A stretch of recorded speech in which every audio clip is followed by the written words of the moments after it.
Saudara, hari ini Sabtu, hari ke-35 sesudah Paskah. Kita memasuki bagian ketiga atau terakhir dari ucapan atau maklumat bahagia Yesus dari Nazaret dalam Matius 5 ayat 10 sampai dengan 12. Berbahagialah orang yang dianiaya oleh sebab kebenaran, karena merekalah yang empunya kerajaan sorga.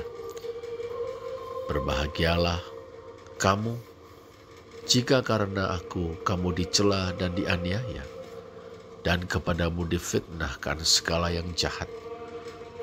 Bersukacita dan bergembiralah, karena upahmu besar di surga.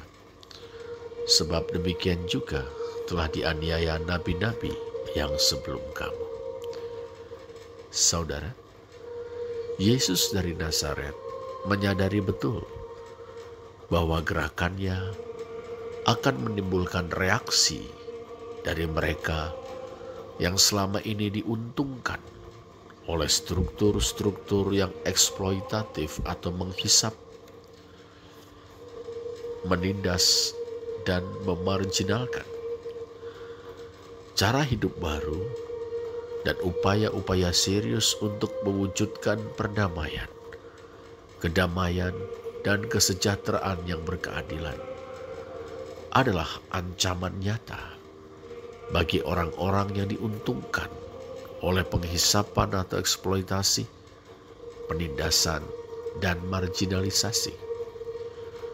Sudah barang tentu mereka tidak rela bahwa orang-orang yang selama ini mereka hisap atau eksploitasi, tindas, dan pinggirkan atau marginalkan tiba pada kesadaran kritis yang akan menempatkan pembebasan demi tata kehidupan baru yang berkeadilan sebagai agenda.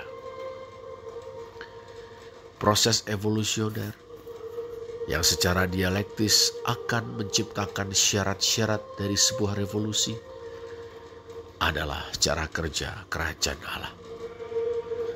Itu akan menjadi momok bagi para penghisap, penindas, dan para pemegang kunci surga. Oleh karena itu, kerajaan-kerajaan dunia akan bangkit melawan kerajaan Allah. Gerakan progresif akan berhadapan dengan konservatisme. Revolusi akan menghadapi kontra-revolusi. Sebagaimana dikatakan Marx, tidak ada kelas yang akan menyerahkan kekuasaannya secara sukarela. Kelas yang berkuasa, saudara, dengan lapisan-lapisan penguasanya, akan berusaha menghentikan gerakan itu dengan segala cara. Mereka akan menggunakan ejekan atau penghinaan, penganiayaan, dan fitnah atau pembunuhan karakter. Matius 5 ayat 11. Mereka akan mencela, menganiaya, dan memfitnahkan segala yang jahat kepada pengikut laki-laki bersandal dari Nazaret itu.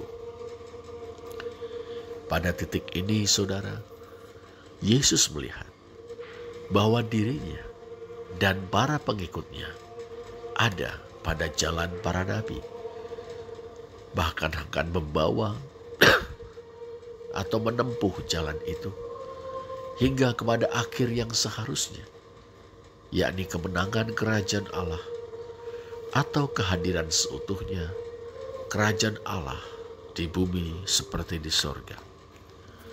Sebab bukankah para nabi adalah pewarta-pewarta kebenaran dan keadilan, dan pengecam keras ketidakadilan sosial di samping penyembahan berhala di zaman mereka?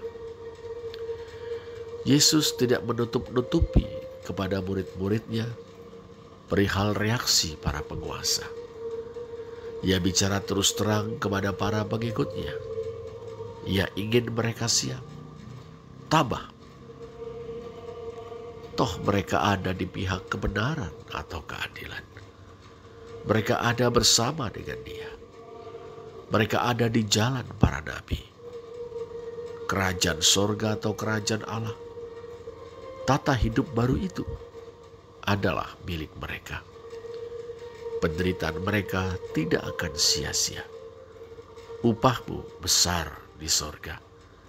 Homistos, humon, polus, and uranois. Seperti para nabi sebelum mereka telah dianiaya oleh karena keadilan atau kebenaran Allah yang mereka sampaikan. Para pengikut Yesus akan mendapat penghargaan yang besar di sorga. Kehormatan besar di hadapan Allah dan Mesiasnya.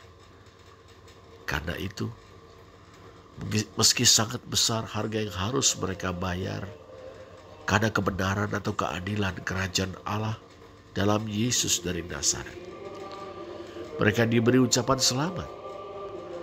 Mereka berbahagia dan bersuka cita karena penderitaan dan kematian mereka adalah demi sesuatu yang sangat berharga, yakni tata hidup baru yang dicirikan oleh Shalom, yang tak lain dari perdamaian, kedamaian, dan kesejahteraan yang berkeadilan. Terpujilah Allah. Amin.